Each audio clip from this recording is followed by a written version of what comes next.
Hello world दोस्तों, आज के इस वीडियो में हम पीपीटी रिमोट कंट्रोल एप्लीकेशन बनाएंगे। इसमें हम पाइथन का यूज करेंगे, पाईऑटो जीयूआई मॉड्यूल का यूज करेंगे और फ्लास्क का यूज करेंगे। इस ट्यूटोरियल में मैं आप लोगों को स्टेप बाय स्टेप दिखाऊंगा कि किस प्रकार से हम इस एप्लीकेशन को बना सकते हैं। तो फिर चलिए शुरू करते हैं।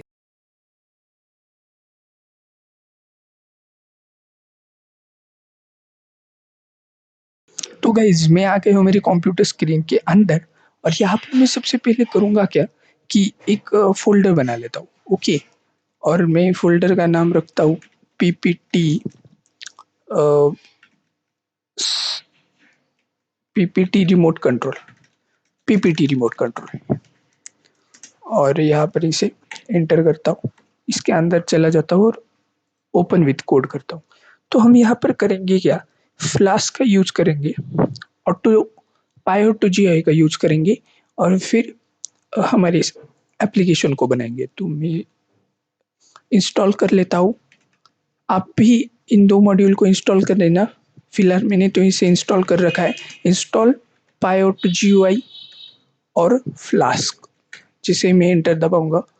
तो मैंने तो ऑलरेडी इंस्टॉल कर लिया है, ऑलरेडी इंस्टॉल कर लिया है, रखा है इसे, आप भी इसे इंस्टॉल कर लेना। तो इसे क्लोज करता हूँ यहाँ पर। अब यहाँ पर मैं करूँगा क्या, एक app.py नाम से एक फाइल बनाऊंगा। ये फाइल मेरी बन गई। अब इसके अंदर हम क्या करेंगे, फ्लास्क को सेटअप करेंगे। तो फ्रॉम फ्लास्क इंपोर्ट फ्लास्क, तो मैं फ्लास्क को इंपोर्ट कर लेता हूँ यहाँ पर। तो इसे इंपोर्ट करने के बाद अगर आपको फ्लास्क के बारे में कोई आइडिया नहीं है तो आप यहाँ पर पाइथन फ्लास्क लिखकर डॉक्यूमेंटेशन को देख सकते हैं, एकदम स्ट्रेट फॉरवर्ड है। और अगर आप लोगों को लगता है मैं फ्लास्क के बारे में बताऊँ, एक ट्यूटोरियल लाऊँ, तो नीचे आप कमेंट भी कर सकते हैं। तो ये है फ्लास्क, आप यहाँ पर देख सकते हैं, पर फिलहाल मैं इसमें नहीं जाऊँगा। तो मैंने फ्लास्क को इंपोर्ट कर लिया। अब मैं यहाँ पर एक ऐप इंस्टेंस बनाऊँगा, फ्लास्क ऐप का एक इंस्टेंस बनाऊँगा और इसके अंदर नेम पास कर दूँगा। ओके, और फिर मैं यहाँ पर क्या करूँगा, एक राउट को सेटअप करूँगा। अब आप लोग कहोगे राउट क्या होता है? राउट कुछ नहीं, ये एक मतलब बताता है how an application respond to a client request to a particular end point. ये बताता है मतलब कि एक पर्टिकुलर एंड पॉइंट पर हमारे एप्लीकेशन किस तरीके से रिस्पॉन्स करेगा। तो ऐप डॉट राउट, और इसके अंदर मैं सिंपल स्लैश दे देता हूँ और यहाँ पर एक फंक्शन रन करेगा। सपोज डू दिस नाम का एक फंक्शन है और इसके अंदर मैं रिटर्न कर रहा हूँ क्या, हेलो वर्ल्ड प्रोग्रामर।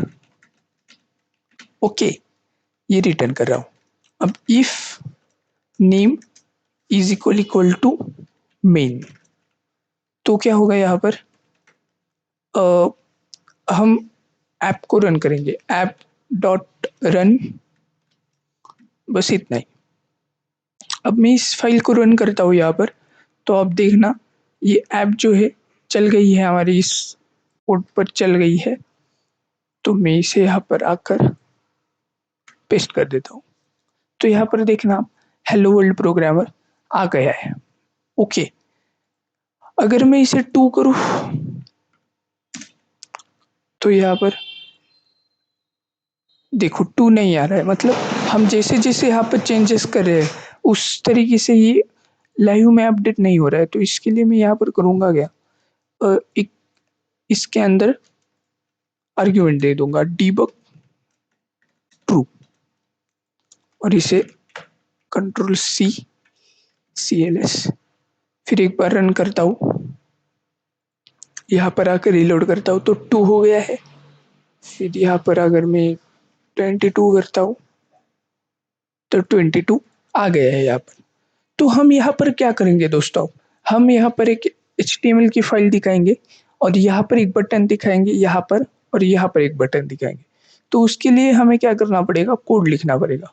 तो सबसे पहले तो मैं रेंडर टेम्पलेट को इंपोर्ट कर लेता हूँ। अब आप लोग कहो कि रेंडर टेम्पलेट क्या है?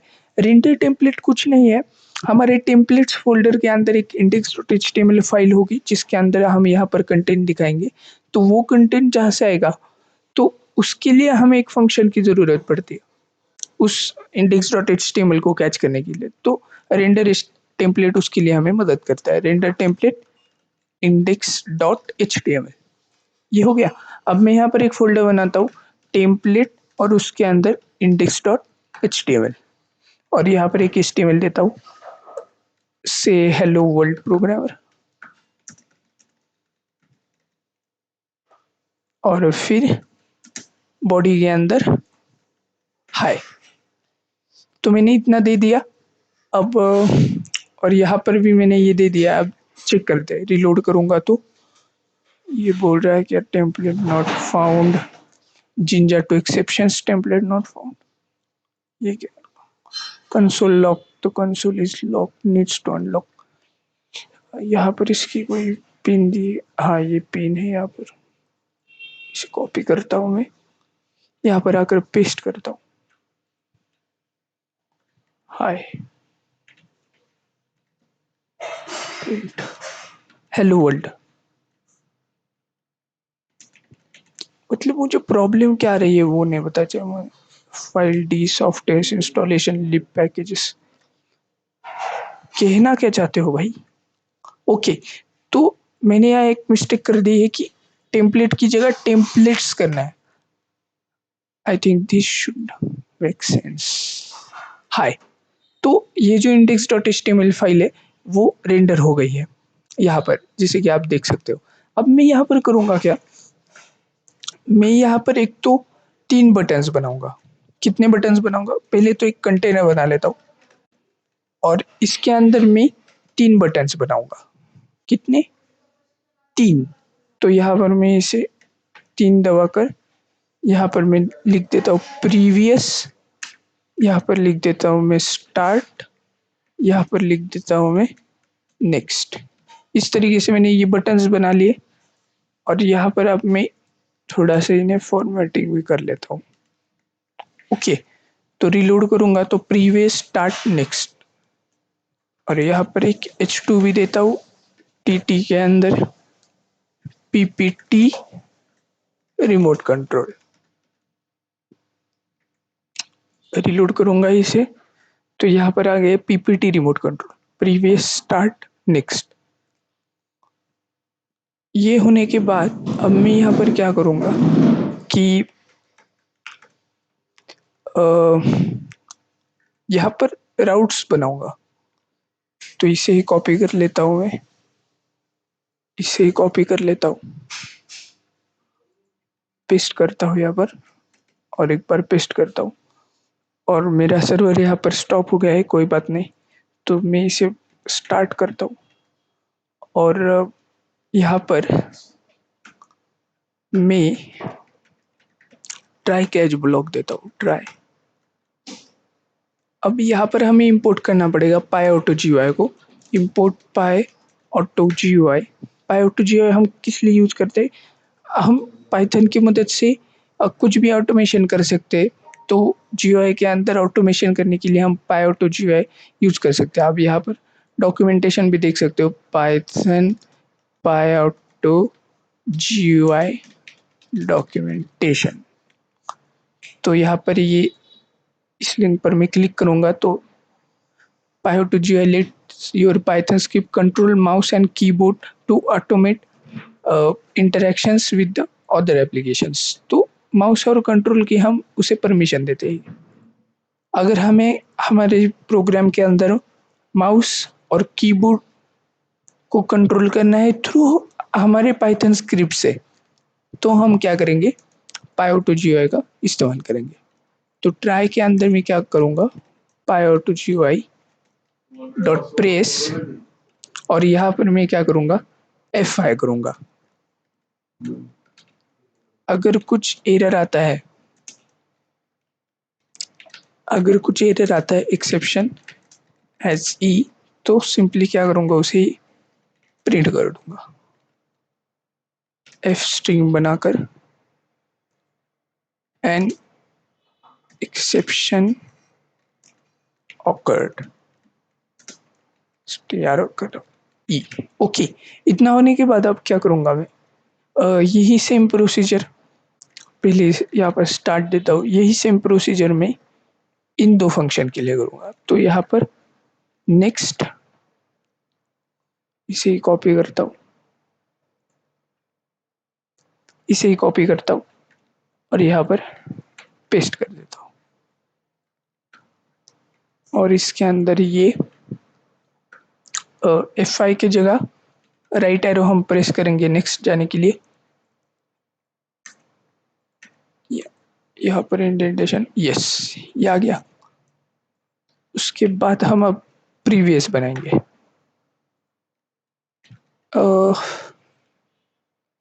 स्टार्ट नेक्स्ट प्रीवियस और ये नेक्स्ट, तो यहाँ पर राइट की जगह पर लेफ्ट कर देंगे। ओके, तो ये हमारा बैकएंड का जो कोड है ये हो गया है बेसिकली। अब यहाँ पर इंडेक्स के अंदर आकर हम क्या करेंगे कि देखेंगे, तो यहाँ पर हम स्क्रिप्ट लिखेंगे और फेच करेंगे स्क्रिप्ट और इसके अंदर फंक्शन नेक्स्ट और हम यहाँ पर फेच यूज करेंगे। फेच पहले तो हमें यूआरएल देना पड़ता है, यूआरएल देंगे हम, कौन सा देंगे, नेक्स्ट के लिए ये स्लैश नेक्स्ट और फिर यहाँ पर क्या method method post, method post, that's it. और अगर स्टार्ट पर कोई क्लिक करता है ऑन क्लिक तो हम स्टार्ट यहाँ पर दे देंगे, स्टार्ट सॉरी नेक्स्ट, ये नेक्स्ट जो है हमने यहाँ पर दे दिया है। ओके, तो यहाँ पर मैं सर्वर को स्टार्ट करता हूँ, यहाँ पर मैं सर्वर स्टार्ट करता हूँ। तो सर्वर स्टार्ट करने के लिए मैं इस स्क्रिप्ट को रन करता हूँ। यहाँ पर कुछ एरर्स आ रहे। ओके, तो बेसिकली मैंने क्या किया है, यहाँ पर नेक्स्ट और नेक्स्ट दोनों फंक्शन के नाम सेम दिए। तो यहाँ पर मुझे ये राइट पर क्लिक कर रहा है तो नेक्स्ट पर जाएगा, ये लेफ्ट पर क्लिक कर रहा है तो प्रीवियस पर जाएगा, प्रीवियस। ओके, तो और एक बार इसे रन कर देखते हैं। तो ये यहाँ पर रन हो गया है, रिलोड करता हूँ मैं। इसे रिलोड किया तो क्लिक करूँगा तो पहले तो मैं इंस्पेक्ट पर जाता हूँ, देखता हूँ कुछ हो रहा है या नहीं। तो रिलोड किया इसे, previous next method not allowed, method not allowed, but why next, यहाँ पर स्लैश नेक्स्ट पर कौन सा ये चल रहा है। तो मैं क्या करता हूँ, इसे इस फंक्शन को असिंक बना देता हूँ फंक्शन, और इसे मैं एक वेरिएबल के अंदर स्टोर कर लेता हूँ, रिजल्ट अवेट और console dot log result. Okay, तो ये करने के बाद इसे रिलोड करूँगा तो नेक्स्ट पर ये स्टेटस ओके फाल्स क्यों आ रहा है, रिडायरेक्ट यूआरएल नेक्स्ट 5000। दोस्तों यहाँ पर सर्वर स्टार्ट हो गया है, मैं एक बार इसे रन करके देखता हूँ, रिलोड करता हूँ, नेक्स्ट पर क्लिक करता हूँ तो मेथड नॉट अलाउड और स्टेटस 405। ओके, तो यहाँ पर बेसिकली प्रॉब्लम क्या हो रही है कि जब हम स्लैश नेक्स्ट पर जब हिट करते हैं मेथड पोस्ट से, तब होता क्या है, ये बैकएंड में आकर यहाँ पर हिट करता है, इस राउट को हिट करता है। ओके, और ये जो नेक्स्ट फंक्शन है वो अपना काम करना स्टार्ट करता है। बट बेसिकली यहाँ पर हम मेथड इसके पोस्ट रख रही है, तो इस राउट पर हमें क्या करना पड़ेगा, मेथड्स पोस्ट करना पड़ेगा, मेथड्स पोस्ट पोस्ट। ओके, ये करने के बाद जब ये मेथड एग्जीक्यूट होगा, अगर ये सक्सेसफुली रन हुआ तो ये सक्सेसफुली रन हो जाएगा, अदरवाइज क्या होगा, हमें एक्सेप्शन मिल जाएगा। ओके, बट जब ये सक्सेसफुली रन होगा तब हमें कुछ तो रिटर्न करना पड़ेगा। तो मैं यहाँ पर सक्सेस लिख देता हूँ, आप कुछ भी लिख सकते हो। सक्सेस। ओके, ये होने के बाद मेरा सर्वर मुझे रिस्टार्ट करना पड़ेगा। मैं इस फाइल को रन करता हूँ फिर एक बार, और ये रन हो गया है। रिलोड करता हूँ इसे, नेक्स्ट पर क्लिक करूँगा तो देखना स्टेटस 200 ओके ट्रू आ गया है, मतलब ये हमारा ठीक से काम कर रहा है। ओके, अब मैं क्या करूँगा, ये जो सारे मेरे डाउट्स है यहाँ पर पोस्ट कर दूंगा मेथड को। तो मेथड्स पोस्ट, और यहाँ पर भी मैं क्या करूँगा, मेथड्स सॉरी पोस्ट। ओके, ये करने के बाद मुझे स्टार्ट के अंदर जब F5 प्रेस होगा तो रिटर्न क्या करना है, सक्सेस। मतलब कुछ तो रिटर्न करना पड़ता है हमें यहाँ पर, तो रिटर्न सक्सेस।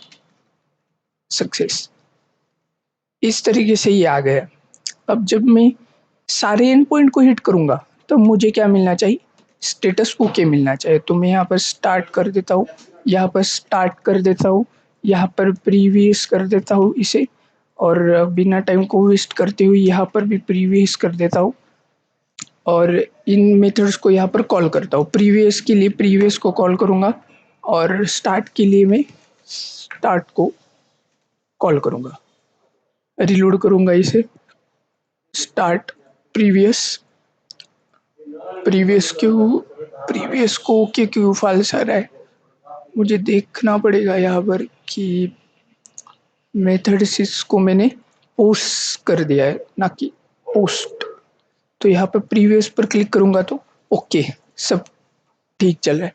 अब दोस्तों आप चेक करना, जब भी हम इस पॉइंट पर हिट करेंगे कौन सा बटन प्रेस होगा कंप्यूटर में, लेफ्ट वाला। जब भी हम स्टार्ट पर क्लिक करेंगे कौन सा बटन प्रेस होगा, F5। और जब हम नेक्स्ट पर क्लिक करेंगे तब राइट बटन प्रेस होगा। स्टार्ट पर क्लिक करूंगा तो F5 प्रेस होकर पेज रिलोड हो रहा है। ये देखा मैंने, ये देखा। तो हमने यहाँ पर ये जो है ये काम कर लिया है। अब ये जो हमारा पेज है ये भी बन गया है, इस तरीके से ये दिख रहा है, और ये हमने यहाँ पर ये काम कर लिया है।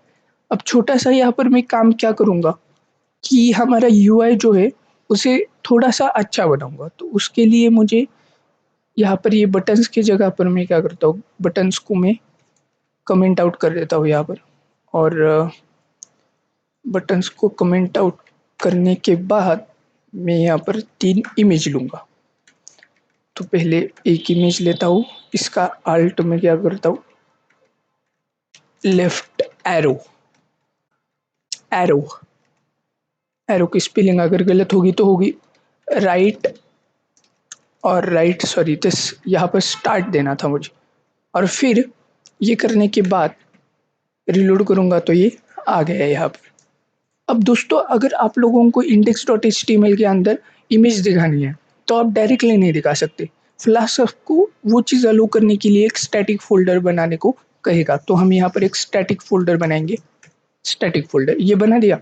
फिर यहाँ पर हमें क्या करना है, फ्लास्क के अंदर आना है। यहाँ पर टेम्पलेट फोल्डर को क्या करना है, टेम्पलेट्स कर देना है, और फिर स्टैटिक फोल्डर को क्या करना है, स्टैटिक कर देना है। ये स्टैटिक फोल्डर हमारा स्टैटिक हो गया। ये होने के बाद हम क्या करेंगे, इसके अंदर इमेजेस लाएंगे। तो इसके अंदर इमेजेस लाने के लिए मैंने कुछ इमेजेस यहाँ पर डाउनलोड कर रखे हैं। तो ये जो इमेजेस मैंने डाउनलोड कर रखे हैं हम इसे ही यूज करेंगे। कॉपी करूँगा और फिर मैं यहाँ पर आऊँगा, स्टैटिक के अंदर इसे पेस्ट कर दूँगा। तो ये हमारे पास इमेजेस आ गई है। अब हम क्या करेंगे, इन्हें यहाँ पर यूज़ में लेंगे। तो इंडेक्स के अंदर आप आइए, और यहाँ पर थोड़ा सा सिंटैक्स कॉम्प्लेक्स हो सकता है बट हार्ड नहीं है ये। तो URL फॉर मतलब URL किसके लिए, URL किसके लिए चाहिए हमें। एक तो स्टैटिक के अंदर क्या है, हमारी एक इमेज है s.png, I make sure s.png, हाँ s.png। तो ये है, दो करली ब्रेसेस ओपन किए, दो करली ब्रेसेस क्लोज किए, और URL फॉर फंक्शन के अंदर फोल्डर का नाम और फाइल का नाम दे दिया। That's it. अब मैं यहाँ पर आऊँगा, इसे मैं रिलोड करता हूँ। तो रिलोड करने के बाद ये क्या, आई थिंक मैंने सर्वर बंद हो गया। रिलोड करता हूँ इसे मैं, और ये आने के बाद मैं इसे रिलोड करूँगा तो URL for what's the problem, images in Flask, static images in Flask, static files, ये static files, और यहाँ पर ये सिंटैक्स है, तो मैं इसे कॉपी कर लेता हूँ यहाँ पर, और कॉपी करने के बाद यहाँ पर आकर पेस्ट कर देता हूँ। तो ये कर्ली ब्रेसेस ओपन क्लोज करने के बाद static file name, okay file name देना था, तो file name s.png, let's check. तो ये हमारी इमेज यहाँ पर आ गई है। तो जल्दी से इसे विड्थ हाइट देते हैं हम। तो विड्थ हाइट के लिए विड्थ हाइट एट्रीब्यूट का यूज़ करेंगे 55, और हाइट में मैं क्या दूंगा 55 दूंगा, और यहाँ पर आकर इसे रिलोड करूँगा तो ये आ गए हैं यहाँ पर। तो 55 की जगह अगर मैं 255 दे दूँ यहाँ पर, तो 255 में ये इमेज कैसी दिख रही है? हाँ, अच्छी दिख रही है। तो मैं क्या करूँगा 255 ही दे दूंगा सबको, 255, और यहाँ पर भी 255 स्पेस। बाय द वे मैंने यहाँ पर क्या किया, अल्ट क्लिक किया, अल्ट दबाकर माउस का क्लिक किया तो मल्टी कर्सर फंक्शनैलिटी यहाँ पर आ गई है। ये सोर्स को मैं कॉपी करूँगा सेम टू सेम, इसमें कंट्रोल D कर कंट्रोल V करूँगा, और इसके अंदर इसके अंदर प्ले नहीं है, इसके अंदर आएगा left.png, और इसके अंदर क्या आएगा, बिल्कुल सही पकड़ा आपने, right.png। तो इसे रिलोड करूँगा तो ये यहाँ पर आ गया है। तो इस पर क्लिक होने के बाद हमें क्या करना है, हमारी फंक्शनैलिटी को रन करना है। तो प्रीवियस पर क्लिक करने के बाद प्रीवियस हो, लो जी हो गया। स्टार्ट पर क्लिक करने के बाद स्टार्ट हो, लो जी हो गया। और नेक्स्ट पर क्लिक करने के बाद नेक्स्ट हो, तो यहाँ पर नेक्स्ट पर क्लिक करने के बाद नेक्स्ट हो जी, लो जी हो गया। तो यहाँ पर रिलोड, और ये यहाँ पर आपको दिख रहा है, ठीक है। तो ये हमने कर लिया है, ये स्टेप हमारी पूरी हो गई है। आपको यहाँ पर क्या करना है, VS कोड के अंदर आना है, app.py के अंदर आना है, और यहाँ पर आपको क्या करना है कि होस्ट और पोर्ट को डिफाइन करना है।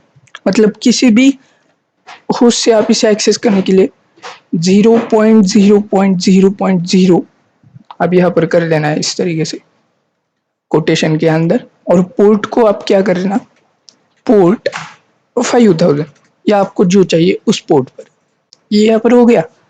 अब मैं इसे क्या करूँगा, रन करूँगा। तो मेरी ऐप जो है वो रन हो गई है, और यहाँ पर लिख कर आया है रनिंग ऑन ऑल एड्रेसेस। तो रिलोड करूँगा तो यहाँ पर भी चलेगी। और आप जिस वाईफाई से कनेक्ट हो, आप कौन सी भी वाईफाई से कनेक्ट हो, उस वाईफाई से सेम वाईफाई से कनेक्ट रहो, और फिर इस कंप्यूटर का IP एड्रेस दो, और वहाँ पर कोलन देकर 5000 लिखो और स्टार्ट करो। मतलब कि मैं यहाँ पर CMD को स्टार्ट करता हूँ मेरे, और CMD को स्टार्ट करने के बाद IP कॉन्फ़िग लिख देता हूँ यहाँ पर।